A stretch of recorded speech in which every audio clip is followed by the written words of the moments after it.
Hello, Player One. Welcome to the Gaming History Club. My name is Gabby. Hello, and I'm JP. In today's episode, we will be asking the very important question just who exactly plays video games?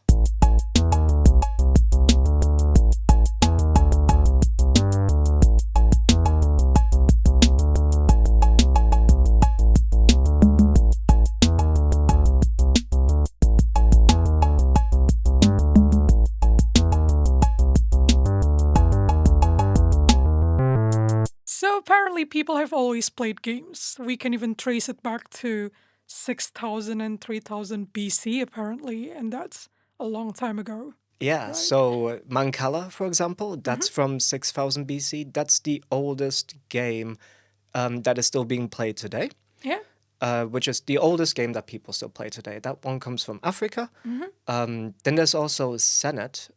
Senet can be traced back to around 3000 BC at least, and that one is the oldest board game. But I don't think they know how that was played.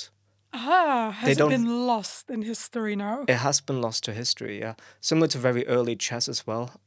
They don't know how that was actually played because chess evolved from like different game actually as well. Yeah.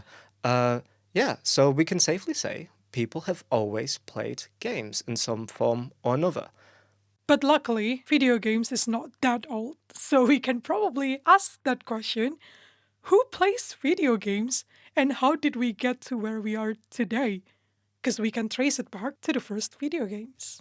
Let's take a general ride through first and just uncover some little bits, and then we can look into the more demographics of it, the areas, so gender, age, those kind of things. We'll delve into more detail on those after we've given a brief overview. Yep. So, there was a time before video games. Very sad, I know, but 1971 is where we first had our first arcade cabinet, the first game available to the public that was computer space. So obviously, there were some people who played games before those games, the people making the games and the true technology aficionados. So we can safely assume that those would be people like Slug or Willy, if you remember those two from Of our previous course. episode. Yes. Yeah, History of the Arcade.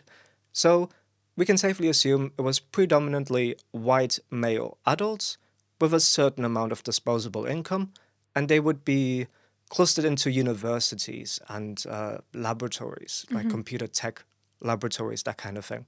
Because back then, home computers weren't a thing. They were so expensive, they were so big.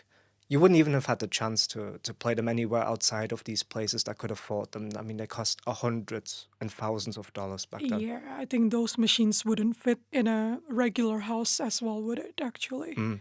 So this is actually where a lot of the stereotypes already come from. It was the people who were involved in tech before they were available to the general public. No one had a computer yet. Barely anyone was using any sort of electronical device at all, really.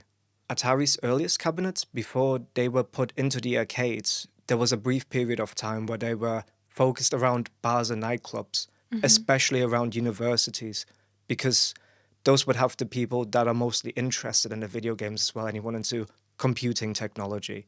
They weren't so afraid to actually try them out. They weren't so alienated as other people to actually have a go at computer space and Pong. So for a little while, there's still very much this male adult oriented kind of theme for who plays video games, because then similar places where there's pinball, bars, nightclubs, there's not going to be many kids around there, hopefully. I don't think they were associated with like family friendly whatsoever around that time. Yeah, no, absolutely not. But that was only for a brief period of time. In 1972, same year as Pong actually came out, Magnavox Odyssey released the first home console, the Magnavox Odyssey.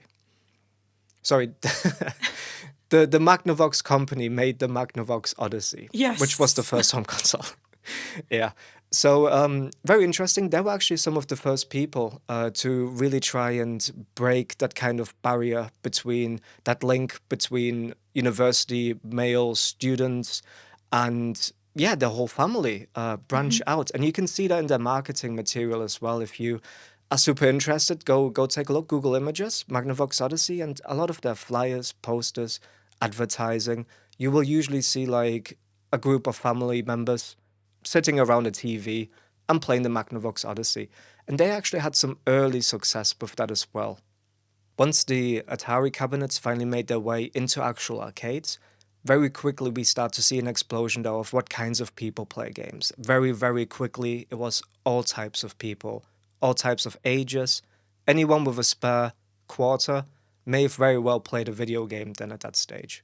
Yeah, because at that time it's also made, well, widely available, also widely Yeah, let's not affordable. Yeah, Yeah. totally. If you remember from our arcade episode, we discussed how it wasn't just arcades. We call them arcade machines. I think technically we should call them cabinets. Mm-hmm. But Mm-hmm.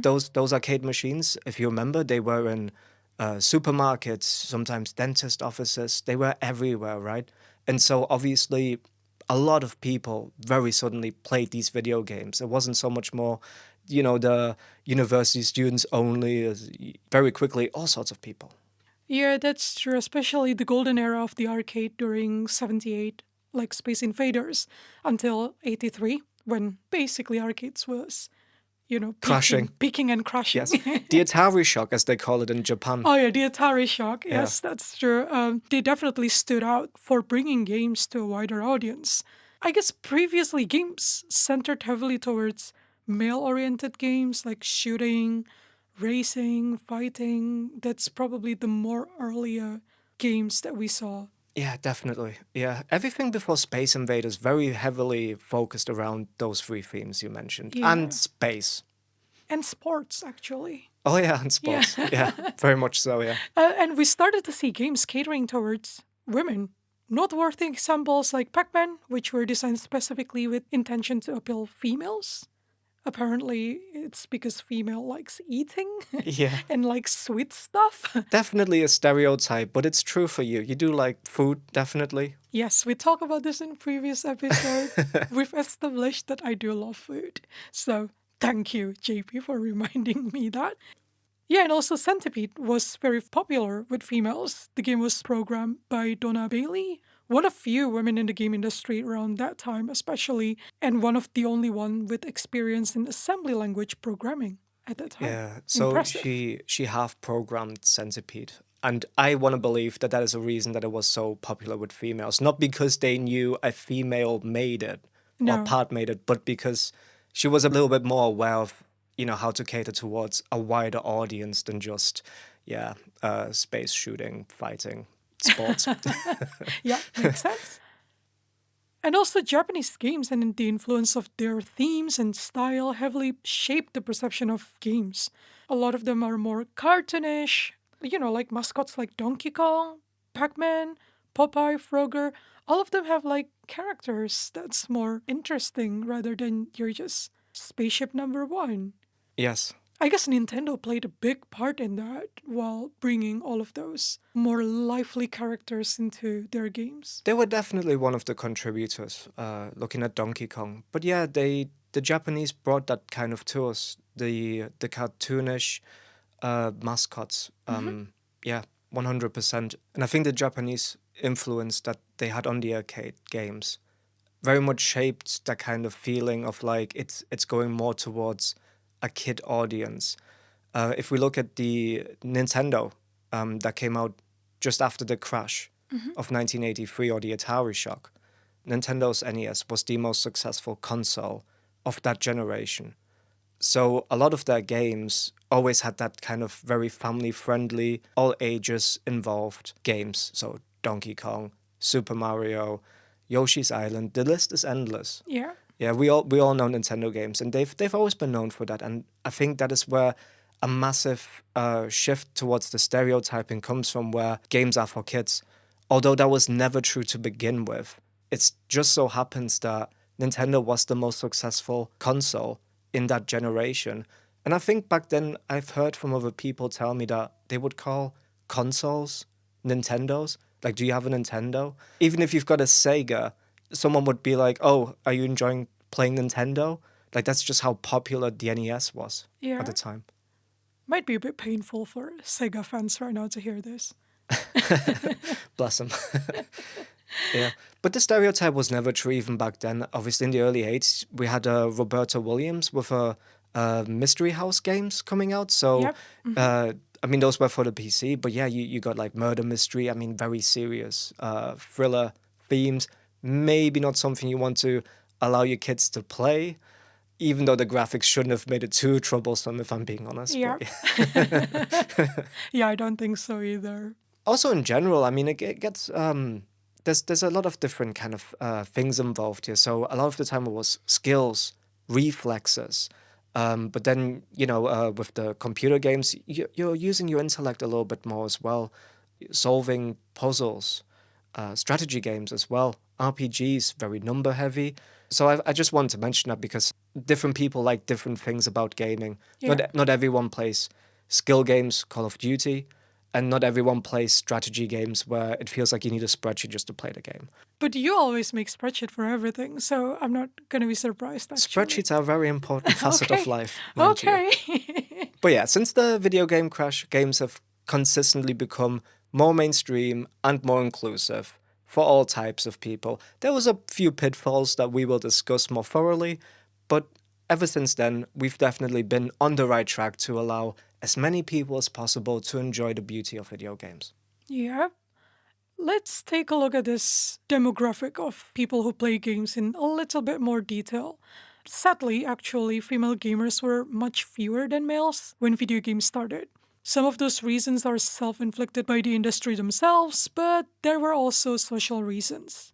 The industry suffered heavily from gender stereotyping. I guess that's what we were talking about before, how arcade cabinets used to be placed in so called seedy places like bars, nightclubs. Yeah, I think you could say at the start it was very much that games were made by males for males. Yeah. Or at least mostly. It was mostly males, made mostly for other males. Yeah. Yeah. Yes, and women were underrepresented, and when they are represented, they're often represented as damsel in distress. So it's even reinforcing more of the stereotypes of women being weak and only playing as minor side roles. Apparently, we were just NPCs, basically. Oh, no. Yeah. Yeah, definitely. Though damsel in distress, so we're thinking like Peach, basically. Like she only is there because you need a point to play the game. Yeah, just something in the story like, oh yeah, you got a girlfriend. She's missing. Yeah. Go get her. You gotta Loads of save her. games. Yeah. Loads of games did that. Double Dragon is another one that instantly comes into my mind. But yeah, loads. Damsel in distress, very, very bad stereotype. Yeah. Yeah, that's why I'm really happy with the newest Mario movie. How Peach was actually portrayed as this warrior. I remember princess. talking to you about that when we watched the Yes. movie, how it was really refreshing take on Peach, actually, yeah. Yeah. Yeah. Smart move from Nintendo to be aware of Peach's stereotype, what she kind of portrayed, Yeah. and to kind of flip it around for the movie. It was a great movie. It was. I thoroughly enjoyed that. It's great. Women were often prominently sexually objectified as well when they do play larger or protagonist roles, and that's something we will look deeper into. So we're thinking Lara Croft, basically, yeah. When you do get to play as a woman, she has to have huge triangles where her chest is supposed to be. Yep. Yeah, in a 2005 study, it was found that over 80% of women in video games were either sexualized, scantily clad, or underdressed, or just a vision of beauty. Furthermore, 2011 study found that hypersexualization of characters in RPGs negatively affects gamers who deeply identify with their avatar. It incorrectly reinforces the idea that a woman's power in game and in real life comes entirely from her sexuality only. I can identify with this because of the deeply identifying with the avatar.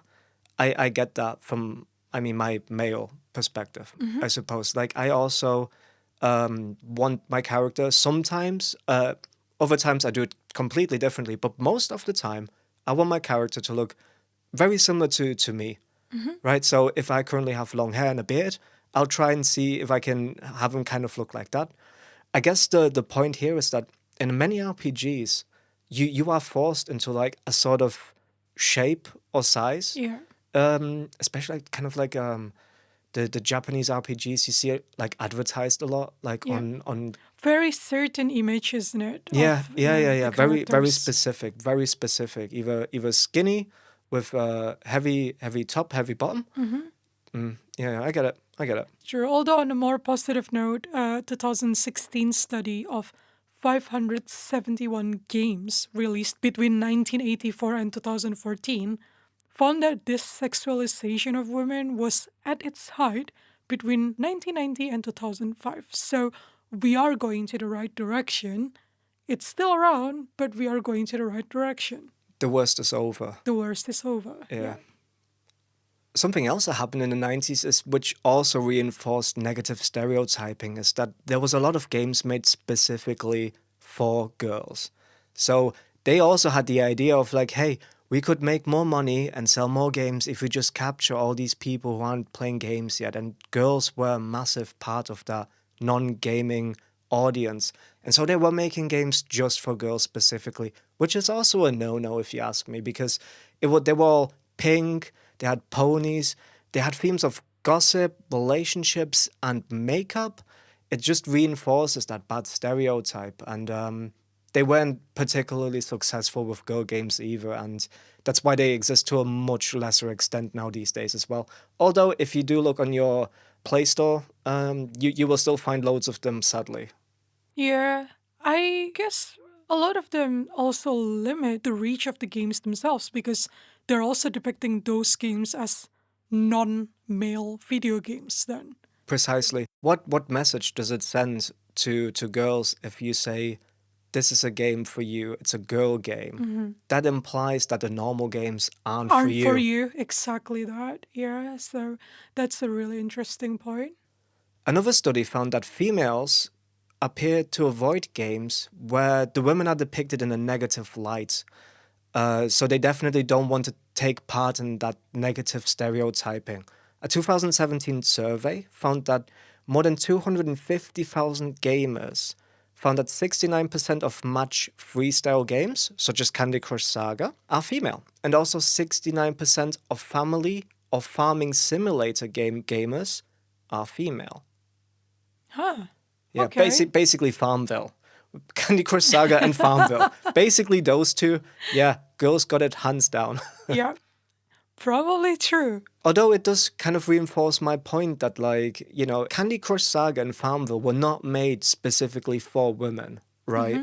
But women are the largest audience for those games, meaning just make good games at the end of the day. Also interesting to note is that these are quote unquote casual games as well. Yeah. According to another survey from 2016, male and female motivations when playing games are quite different.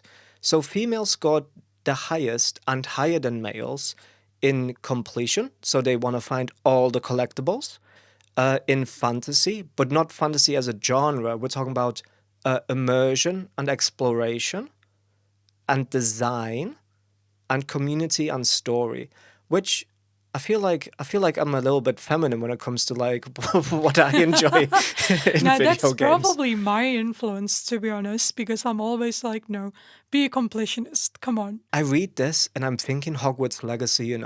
When we played Hogwarts Legacy, if you remember, I was the one who's a lot more obsessed with finding all of the collectibles and all of the secret What are passages. you up to now? What are you up to now? And you're the one who's focusing more on like developing the combat and stuff. But yeah, this could be another reason why females were slower to pick up video games as a hobby. So a lot of them were skill focused, reflexes, shooting themes. Yeah. There wasn't as much around in terms of like actual content in games. Yeah. Again, that's the stereotype. I think a lot of it is also that like females are much more involved with technology than they used to be too, though. Yep. So we've got more females making these games as well. So it's less from males for males, Yep. and it's a little bit more equal now, Balance. a little bit more balanced now. That's true. If you imagine back in the 70s in the university where they created all of these early games, probably there were not many females in that community. No, So I don't know. that makes One sense. exception to that though is the early switchboard people. You know when you call and they Oh, connect yeah, you, sure. like those were like a lot of females. Yeah, which is also a very technological job, definitely. Uh, That's true. yeah, it was a bit more than just putting one wire into another wire. Yeah, Yeah, I guess not so much into the developing part of it though, in the no, technology. that was very male. Yeah. Yeah. The gender ratio between male and female players today globally is very close to 50-50, so that's good news. We are getting a lot more balanced. The popularity of casual games because of our beloved smartphones and Nintendo Wii Mm, that came in the late 2000s helped to capture and introduce more females into gaming yeah. because you don't actually have to have a console or a PC or an arcade cabinet to be able to play games. It's a lot more casual. Yeah. A study from the UK actually found that there were more female players than male players in the UK in 2014. So that's really interesting. It's very left field that comes out of nowhere. Like, hey, there's actually more females. It's like mind blowing a little bit when you Yeah. consider the stereotypes. Yeah, But that's only for 1 year though, because I think the year after that, the balance tipped towards back to male. Yeah, 50-50. back to Okay. more 50-50, tiny bit more into the male Yeah. gamers. Yeah. How about we move on to another big one, age. Let's talk about age for a little bit. As we discussed briefly before in our more general overview, there was a big stereotype that games are only for kids, but that has become even less true than it has been at the start. And I mean, it was never true to begin with, but it's even less true now. Yeah. Yep. Perhaps the social stigma from the earlier days of gaming played a role in this as well, where if you believe that games are only for kids, you may want to stay more clear from games, or at least lie and say you don't play games. So it might be skewing numbers a little bit because perhaps we were all secretly playing Mortal Kombat, even though most people would have said it's only for kids, Yeah. which I disagree. You shouldn't take out other people's spinal cords. That's not a good message for kids. DSA from the US says that the largest age group of video game players are between 18 and 34 years old. That is about 34%. And only 24% are 18 years or younger. That means 76% of gamers in the US are adults. And globally, it's even bigger. 80% of gamers are older than 18. In Europe, for example, 23% of gamers are over 45 years old, almost a quarter of all gamers. And every other European plays video games. 1 out of 2 from us plays video games. I'm proud of that. Go on, Europe. Children and kids between the ages of 6 and 14 only make up around 18% of gamers. So, yeah, definitely not just for kids. Yep. But I mean, how could you even assume that these days when like the biggest games are like Call of Duty and GTA anyway? Yeah, and also average age of video game players have actually been consistently rising. They certainly have. Yes. Right now we are at 35 years old average. So closer to our age. We're not even 35. No, Yeah. that's right. We are not the average player one. Perhaps whoever's listening to us is also older than us. Do you think that's because they grew up with all of the arcade's early video games, so they've always known video games from like the beginning of it? It must be. It was always a part of their lives, yeah. Let's talk about another part of the demographics of people who play video games. Let's talk about the socio-economic status of gamers. So, how much money you had available in order to play games, yeah? Because that's going to be a big factor in whether you are able to play games or not, especially at the start of video games. So, if we take a look at arcade cabinets, for example, yeah? Cost a quarter to play a game, mostly. There was some like fancy Laserdisc games where it was 50 cents. I think Dragon Slayer was the first one to do that. Yeah. But mostly it was always a quarter, right? Doesn't sound like a lot, but if you keep in mind inflation, that's almost $2 in today's money. And that's for like one attempt. That's true. Yeah, One time playing. yeah, unless you're like free lives or whatever. Let's not get too in depth into that. But yeah, for like maybe what's the average time playing on a quarter? Like, depends how good you are, but let's say it's like 5 minutes. So $2 for 5 minutes. Yeah, that's quite expensive if you think about it. Imagine like how much money you'd spend just playing arcade for an hour. Let's look at the cost of some other things. So the Magnavox Odyssey, the first home console that came out in 72, that cost $100 when it came out. That is $700 in today's money. And the Atari 2600, wow. So that was $920 in today's money. But most of the games were averaging out at around $100 per game as well. Uh, that's actually quite hard to get a good grip on how much Atari games cost back then. It's hard to find the exact number. I think that there wasn't like a normal kind of cost to Atari games. It just kind of depended.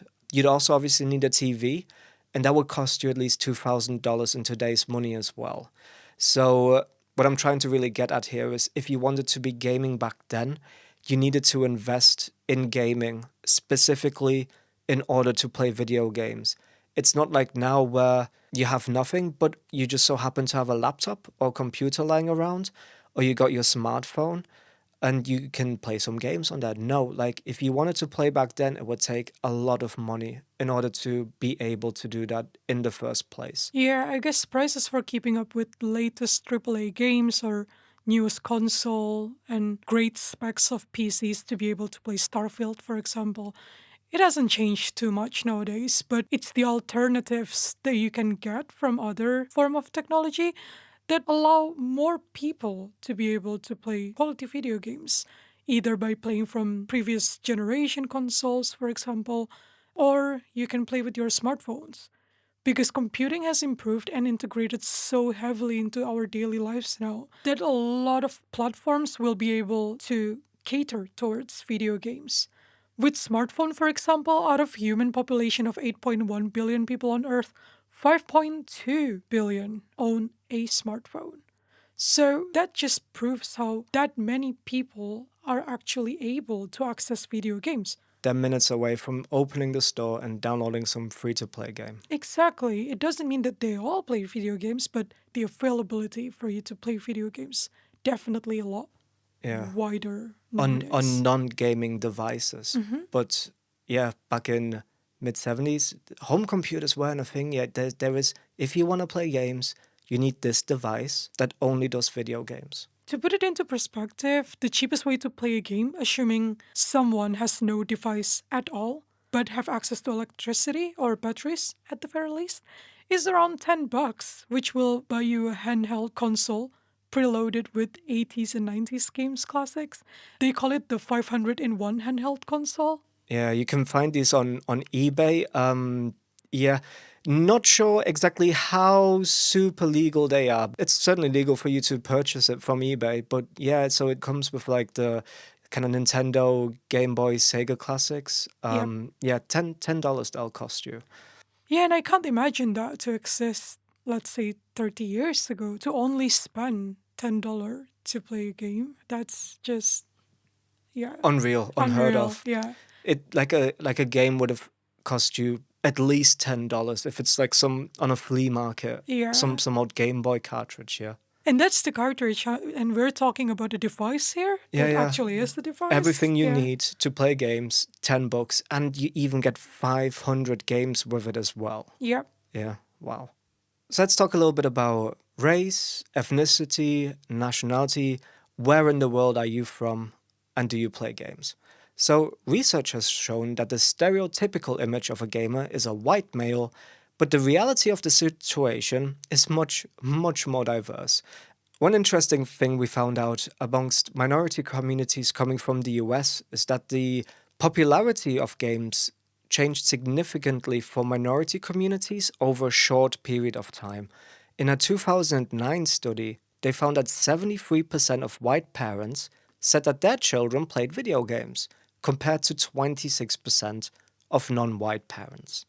But the 2015 result showed that 83% of black teens and 69% of Hispanic teens played video games, while white teens remained almost at a very similar level than previously at 71%. Among adults, another study from 2015 found that over half of Black and Hispanic adults play video games, but only 11% of Black gamers and 19% of Hispanic adults identified as gamers.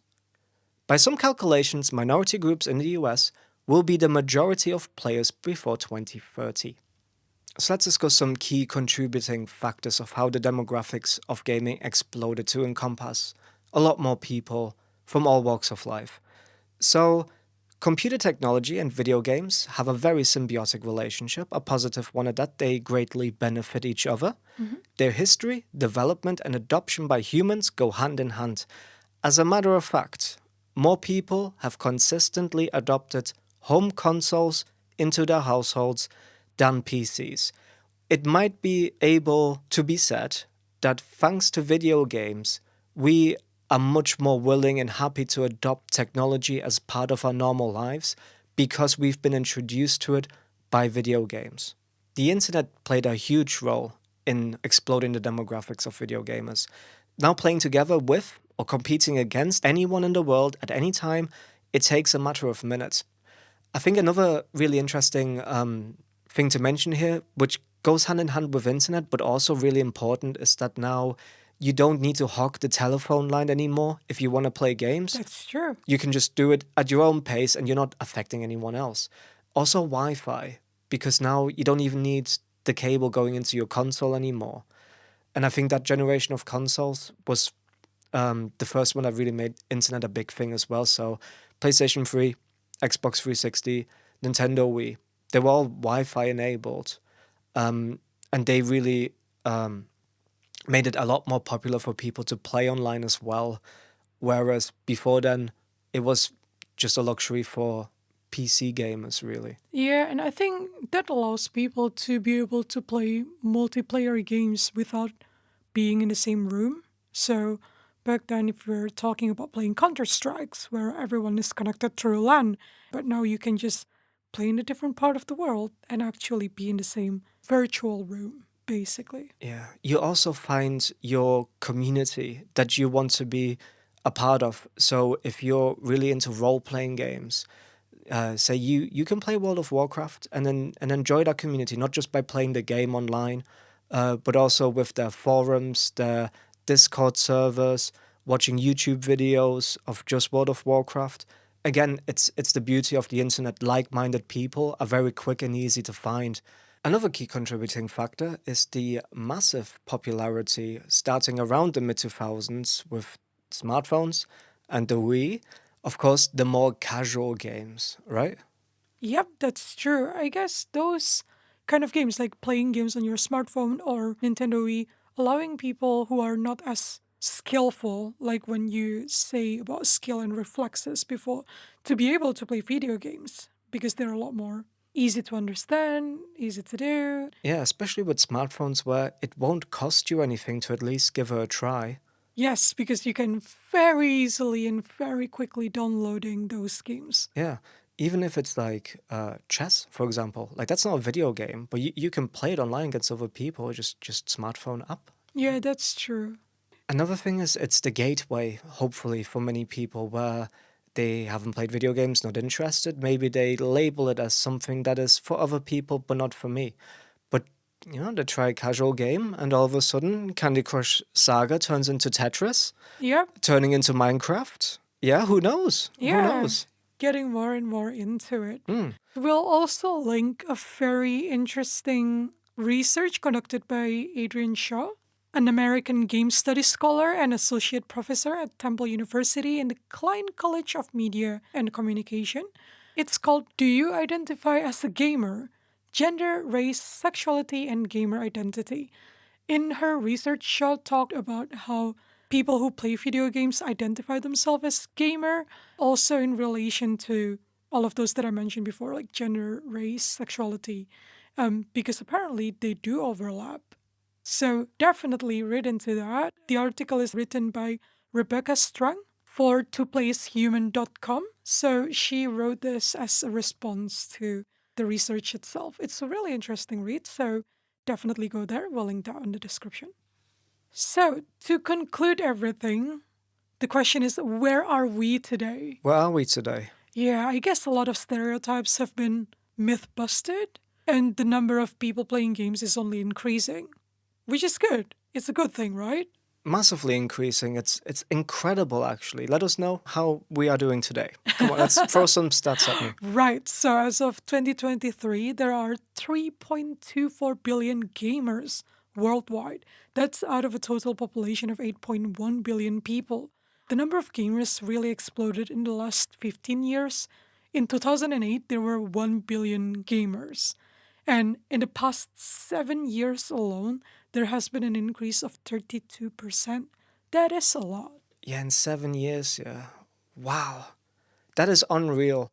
When I was younger, yeah, Super Nintendo, maybe Game Boy. I don't know how many Game Boys were sold, but it wasn't like 30% of the population or something. You know what I mean? Jesus. No, definitely not. It feels like with smartphones made that a lot more possible to reach that number.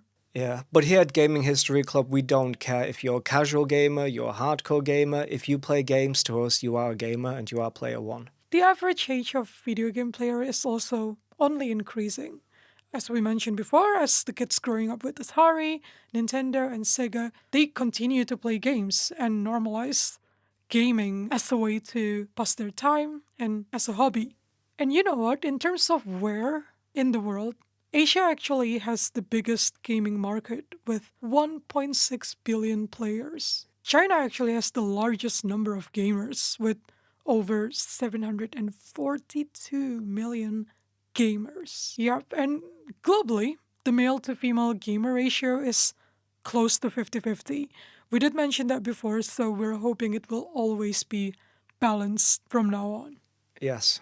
We hope you've enjoyed this episode, Player One, destroying gamer stereotypes, and hopefully left you feeling positive about gaming's bright future and inclusive community. New episodes of Gaming History Club are released every second Wednesday, so make sure you subscribe and follow us on our social media. Say hi to us by visiting our website, gaminghistory.club, and let us know what topics you'd like to hear. You can also share whatever video game stories that you have, so we're really looking forward to hear from you. Yeah, just come and say hello. We're cool, we're chill, we'll definitely reply. We want to see who you are, what you do, what you enjoy. Come back in a couple of weeks, Player One, as we enter a new dimension.